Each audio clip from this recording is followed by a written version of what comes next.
ആണ്ടവരുടെ നാമം മഹിമപ്പെടുമാറാകട്ടെ. ആണ്ടവർ നമുക്ക് പിന്നെയും ഒരു നാളും കൂടെ നമുക്ക് നൽകിയിരിക്കെ ഈ ആണ്ടവർ നൽകിയിരിക്കെ കത്ത് ദിവസത്തിൽ ആണ്ടവരെ പറ്റി നമുക്ക് അപേക്ഷിടാം.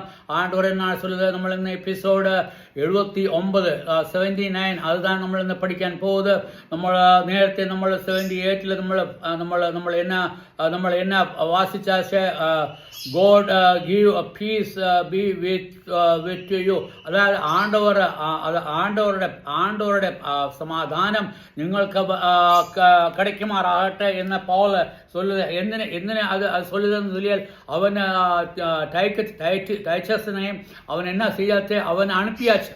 ടൈറ്റസിനെ എന്തിനെ അனுப்பிയാതെ അവൻ വെളിയിൽ വന്നപ്പോൾ അവൻ പൗല് എന്നാ ചെയ്യുക അല്ലെങ്കിൽ എന്നാ പണിയിരിക്കുക അല്ലെങ്കിൽ എന്തുകൊണ്ട് അവന് കാരാഗ്രഹത്തിൽ അടച്ചിരിക്കുക അല്ലെങ്കിൽ ജയിലിലെ പൂട്ടിയിരിക്കുക എന്ന് சொல்லுവാൻ വേണ്ടി അത് തിരിയുവാൻ വേണ്ടി ആണ് അവൻ ചൊല്ലിയിരിക്കുക. എന്തിനാൻ ആണ്ടവരുടെ സമാധാനം അവനിൽ ഇരിക്കെ എന്ന് നീ ടൈച്ചിക്കസ് പാട്ടാച്ച്. ആ ടൈച്ചിക്കസ് അത് എന്നെ சொல்லണം, വിശ്വാസികളോട് ചെന്ന് சொல்லണം. അത് சொல்லுമ്പോൾ അവർക്കും സമാധാനം கிடைக்கும். സമാധാനം கிடைക്കാൻ വേണ്ടി താൻ ടൈച്ചിക്കസിനെ വിട്ടത്. അതുകൊണ്ട് തന്നെ ഇங்கே നമ്മൾ വാസിക്കുന്നത് ടൈച്ചിക്കസിനെ ഞാൻ അனுப்பிയിരിക്കെ അവർ എന്ന് നമ്മൾ 23 വാക്യം, peace be to the brethren and love with faith from God the Father and the Lord Jesus Christ. என்ன சொல்றது? Peace be to the brother. അതായത് സകല സഹോദരന്മാരും ഈ ടൈച്ചിക്കസ് ചൊല്ലിയത് അത് നീ കേൾക്കുമ്പോൾ എന്നാ വേണം? മനസ്സിൽ സമാധാനം വരണം. അതായത് മനസ്സിൽ സമാധാനം എപ്പം വരും? ഒരാളെ ജയിലിൽ കിടക്കുവാന്നുണ്ടെങ്കിൽ ആർക്കെങ്കിലും മനസ്സിൽ സമാധാനം വരുവാ? വര முடியாது. കാരണം എന്നാൽ ഇങ്ങനെ சொல்லுது ആണ്ടവരുടെ ഗ്രേസ് അല്ലെങ്കിൽ ആണ്ടവരുടെ കൃപ ഞാൻ പാത്താച്ച്. ഞാൻ നേരത്തെ ചൊല്ലിയാച്ച് ടൈച്ചിക്കസും അതേപോലെ പൗലും രണ്ടുപേരുമേ ഒരുപോലെ ജയിലിൽ കിടന്നാച്ച്. അവർക്ക് രണ്ടുപേരുടെയും കുറ്റം ഒന്ന്. എന്നാൽ പൗല് പ്രധാന പ്രസംഗികനായ അല്ലെങ്കിൽ പ്രധാന മനുഷ്യനായതുകൊണ്ട് അവനെ പിന്നെയും ജയിലിൽ വെച്ചിരിക്കെ. അവൻ ടൈച്ചിക്കസിനെ അവർ എന്തിനു വിട്ടാച്ചേ? അവർ കാരണം പൗൽ തന്നെ കിടക്കുമ്പോൾ അവൻ പിന്നെ റിപ്പന്റ് പണിയിട്ട് ആണ്ടവർക്ക് എതിരായിട്ട് പേശിടും എന്ന് അവർ നിലച്ചാച്ച്. അതായത് റോമൻ ഗവൺമെന്റ് എന്നാ വിചാരിച്ചാച്ച് ഇവൻ ഒറ്റയ്ക്ക് കിടക്കുമ്പോൾ എന്നാ പറ്റും? ഇവൻ ഒറ്റ കിടക്കുമ്പോൾ ഇവൻ ആണ്ടവരെ തള്ളി പറയും. അവൻ ആണ്ടവരെ ചൊല്ലിടും, എനിക്ക് ഈ ആണ്ടവരെ വേണ്ട, ഞാൻ ആണ്ടവർക്ക് വേണ്ടി ഞാൻ ഇന്നൊക്കെ ചെയ്തു, ഞാൻ എല്ലാം ചെയ്തു, ഞാൻ ഒരു തപ്പും ചെയ്യാതെ എന്നെ പിടിച്ചു കെട്ടിയിരിക്കെ അല്ലെങ്കിൽ എന്നെ ചങ്ങലയിൽ ഇട്ടിരിക്കെ. ഈ ചങ്ങലയിൽ ഇട്ടിരിക്കുന്ന എന്നെ അതുകൊണ്ട് ഞാൻ ഈ ആണ്ടവരെ എപ്പടി വിശ്വസിക്കും? എനിക്ക് ഈ ആണ്ടവരെ വേണ്ട. അതല്ല, அப்படியல்ல പൗൽ നനച്ചത്. அப்படியல்ல പൗൽ சொல்லுது ആണ്ടവരുടെ കൃപ എന്മേൽ ഇരിക്കെ. അതുകൊണ്ട് താൻ ആണ്ടവരുടെ കൃപ അത് എന്മേൽ ഇരിക്കുക, അത് നിങ്ങൾക്കും വരണം. അതായത് അതിന്റെ പർപ്പസ് എന്ന് ആണ്ടവരുടെ കൃപ. നമ്മൾ അതുകൊണ്ട് താൻ എഫെസ്യ ലേഖനം 1 വാക്യത്തിൽ വാസിക്കുന്ന നമ്മൾ എന്നാ? ആണ്ടവരുടെ കൃപയും സമാധാനവും. ആണ്ടവരുടെ കൃപയും സമാധാനവും നിങ്ങൾക്ക് കിടക്കണം. അന്നേരം നമ്മൾ ആണ്ടവരെ നേസിക്കുമ്പോൾ, ആണ്ടവരെ നമ്മൾ വിശ്വസിക്കുമ്പോൾ, അവന്റെ ഇഷ്ടം നമ്മൾ ചെയ്യുമ്പോൾ ശരിയാ നമുക്ക് അടികൾ വന്നിടും, നമുക്ക് പ്രോബ്ലം വന്നിടും, നമുക്ക് ദണ്ഡനം വന്നിടും, നമുക്ക് ജയിലിൽ അടയ്ക്കപ്പെടും, അല്ലെങ്കിൽ നമ്മൾ പലവിധമായ ശോധനയിൽ കൂടെ കടന്നുവിടും, നമുക്ക് വലിയിരിക്കെ നമുക്ക് എല്ലാ പ്രോബ്ലമും വരും. അപ്പടി വരുമ്പോൾ നമ്മൾ എന്നാ പറ്റും? ഒരു ആണ്ടവരെ ശരിയായി വിശ്വസിക്കാത്തവർ എന്നാ പണും? ആണ്ടവരെ തള്ളി പറഞ്ഞിടും. അതുകൊണ്ടാണ് ഞാൻ നേരത്തെ ഇയോബിനെ പറ്റി ചൊല്ലിയാച്ച്. ഇയോബ് ഇന്നെ കഷ്ടം വന്നാച്ച് നമ്മൾ വാസിക്കുന്നത്. എനിക്ക് ആ ഭാഗം അതിലേക്ക് പോവാൻ മുടിയാതെ അവന്റെ സ്വത്ത് എല്ലാമേ പോയാച്ച്. അവന്റെ 10 മക്കൾ ഇരുന്ന് അവർ പോയാച്ച്, അവർ എല്ലാം പോയാച്ച്. എന്നിട്ടും അത് കഴിഞ്ഞിട്ട് അതും മറ്റുമല്ല. പിന്നെ അത് കഴിഞ്ഞിട്ട് എന്നാ പറ്റി? അത് കഴിഞ്ഞിട്ട് അവന് കംപ്ലീറ്റ് ശരീരത്തിലെ എല്ലാമേ വ്രണമേ വന്നാച്ച്, അല്ലെങ്കിൽ എല്ലായിടത്തുമേ ബോയിൽസ് വന്നാച്ച്, അല്ലെങ്കിൽ പഴുപ്പ് വന്നാച്ച്. അത് ரொம்ப വലിയുള്ള പഴുപ്പ്. അന്നേരം അവൻ എന്നാ ചെയ്യുക? അന്നേരം അവൻ്റെ ഭാര്യ വന്ന് അവനോട് ചൊല്ലുകയാണ്, നീ എന്തിന് ഈ ആണ്ടവരെ നീ നമ്പിക്കുന്ന? എന്തിന് എന്ന കാരണം? നീ എന്തിന് ആണ്ടവരെ നമ്പിക്കുന്ന? നീ നമ്പിക്കേണ്ട കാര്യം വല്ലതും ഇരിക്കേ? ഈ ആണ്ടവരെ നീ നമ്പിച്ചിട്ട് എന്ന കാര്യം ഇരിക്കേ? നീ ഭക്തൻ താൻ. നീ ആണ്ടവർക്ക് ചിത്തമായ എല്ലാ കാര്യങ്ങളും നീ പണിയാച്ചേ. ഈവൻ നിന്റെ മക്കൾക്ക് വേണ്ടി നീ എല്ലാ ദിവസവും യാഗം അർപ്പിച്ചാച്ചേ. അവരുടെ പാവങ്ങൾക്ക് വേണ്ടി നീ യാഗം അർപ്പിച്ചാച്ചേ. എന്നിട്ടും അവരെ ആണ്ടവരെ എടുത്താ. നിന്റെ 10 മക്കൾ നിന്റെ പക്കത്ത് പോയത്, നിന്റെ സ്വത്ത് എല്ലാമേ എടുത്താച്ചേ. നിന്റെ പക്കത്തിൽ ഇനി എന്നാ ഇരിക്കുന്നത്? നിന്റെ പക്കത്തിലെ ഒന്നുമേ ഇല്ല. അപ്പോഴേ ഇരിക്കുന്ന നീ പിന്നെ എന്തിനു ഈ ആണ്ടവരെ നീ വിശ്വസിക്കണം? ഈ ആണ്ടവരെ നീ എന്തിനു നമ്പണം? നമ്മളുടെ കാര്യം എന്തായിരിക്കും? നീ എന്തിനു നമ്പണം? കാരണം നിനക്ക് ഇത്രയും ദ്രോഹം ചെയ്ത ഈ ആണ്ടവരെ നീ എന്തിനു നമ്പണം? എന്നാ ജോബ് ചൊല്ലിയത്? ആണ്ടവർ ഈ മഹത്വം എല്ലാം ആര് തന്നാച്ചേ? ആണ്ടവർ തന്നാച്ചേ. ആണ്ടവർ തന്നു. ആണ്ടവർക്ക് ചിത്തമായിരുന്നു, എനിക്ക് തന്നു. അത് ഇപ്പൊ ആണ്ടവർക്ക് ചിത്തമായി അത് എടുത്തു. അതിന് ഞാൻ എന്തിനെ ഞാൻ കവലപ്പെടണം? ആണ്ടവർ താൻ തന്നത്, ഞാൻ കൊണ്ടുവന്നതാ. ഞാൻ ജനിച്ചപ്പോൾ, അല്ലെങ്കിൽ ഞാൻ അമ്മയുടെ വയറ്റിൽ നിന്ന് വന്നപ്പോൾ ഞാൻ ഇതെല്ലാം സ്വത്തെല്ലാമേ കൂട്ടിക്കൊണ്ട് വന്നാച്ചാ? ഇതിൽ അപ്പൻ്റെ സ്വത്ത് താനിത് അല്ലല്ല. ഇത് എല്ലാമേ ആണ്ടവർ എനിക്ക് തന്നാച്ചേ. എന്നാൽ ആണ്ടവർ തന്നു. അപ്പം ആരെടുത്താച്ചേ? ആണ്ടവർ എടുത്താച്ചേ. അത് അവൻ്റെ ചിത്തം. അവൻ ആർക്ക് വേണമെങ്കിലും എടുക്കുകയും എടുക്കാതിരിക്കുകയും ചെയ്യാം. അതിൽ നമ്മൾ ജെരമ്യായുടെ പുസ്തകത്തിൽ നമ്മൾ വാസിക്കുന്നത് ഒരു കുശവന്റെ കാര്യത്തെപ്പറ്റി ചൊല്ലു. ഒരു കുശവന് മണ്ണിന്മേൽ അധികാരം ഇല്ല എന്ന് അങ്ങ് കേൾക്കുന്നത്.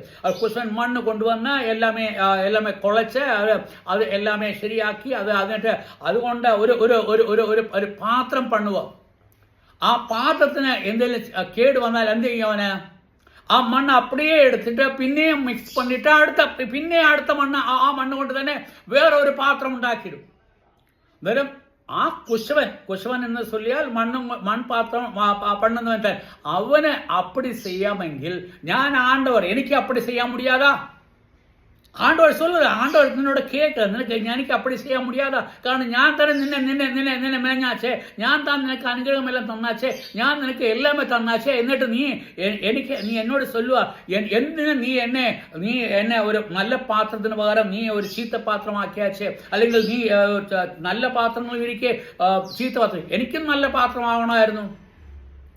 അത് നിന്റെ ചിത്തമല്ല, ആ കുശവന്റെ ചിത്തം. ആ കുശവന് എന്നാ വേണമോ അത് പണിയിടും. അവൻ ചിലപ്പോൾ നല്ല പാത്രം പണിയിടും, അല്ലെങ്കിൽ ചിലപ്പോൾ വീട്ടിൽ വെക്കുന്ന പാത്രം പണിയിടും, അല്ലെങ്കിൽ വെളിയിൽ വെക്കുന്ന പാത്രം പണിയിടും. അത് എന്നാ വേണോ എന്ന് ആര് താൻ വിസാരിക്കുന്നത്? അത് കുശവൻ താൻ വിസാരിക്കുന്നത്. കുശവന്റെ ചിത്തം ഉണ്ടെങ്കിൽ അവന് എന്നെ വേണമെങ്കിലും അവൻ പണിയിടാം. അതേപോലെ താൻ ஆண்டோட சித்தம் அனுசரிச்சு நம்மளோடும் பெருமாறுது. இங்கே பவுலோஸ் അല്ലെങ്കിൽ പൗൽ என்ன சொல்லுது? சேம் சொல்லுது, ஆண்டவர் എനിക്ക് സകല വിധമായ നന്മകൾ തന്നാച്ചേ. ഞാൻ പാപിതാ, ഞാൻ പാവം ചെയ്ത് ഞാൻ കൊലപാതകൻ താൻ, ഞാൻ ദൈവത്തിന്റെ മക്കളെ ഞാൻ കൊന്നാച്ചേ, അവർക്ക് സാക്ഷി നിന്നാച്ചേ, ഞാൻ അവർക്ക് ദ്രോഹം ചെയ്താച്ചേ, അവരെ ഞാൻ അടിച്ചാച്ചേ, ഞാൻ അവരെ കൊണ്ടുവന്ന് മഹാപുരോഹിതന്റെ മുന്നിൽ കൊണ്ടുവച്ചാച്ചേ, അവർക്ക് ചെയ്യാൻ പറ്റുന്ന എല്ലാ ദ്രോഹവും ഞാൻ പണിയാച്ചേ. എന്നിട്ടും ആണ്ടോർ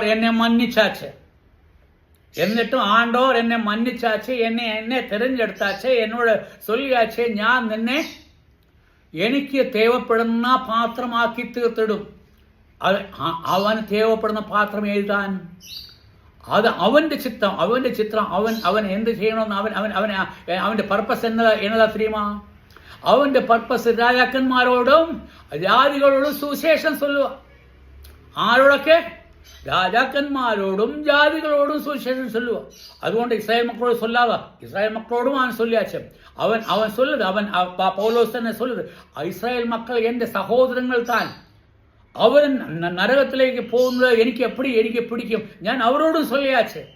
എന്നാൽ ആണ്ടവരുടെ പർപ്പസ് പൗലോസിനെ എന്തിനാ കൊണ്ടുവന്നത്? അത് രാജാക്കന്മാരോടും ജാതികളോടും സുവിശേഷം ചൊല്ലാൻ വേണ്ടി. അന്നേരം അതുകൊണ്ട് താൻ എന്നെ പറ്റിയത് ഇപ്പം പൗലോസ് എங்கே ഇരിക്കെ? ജയിലിലിരിക്കെ. അപ്പോൾ அப்படி ஜெயில் வாசம் பண்ணுമ്പോൾ டைச்சிக்கஸ் അവിടുന്ന് പോകുമ്പോൾ டைச்சிக்கസിനോട് சொல்லியாச்சு, നീ ഇതെല്ലാം ചെന്ന് சொல்லணும்.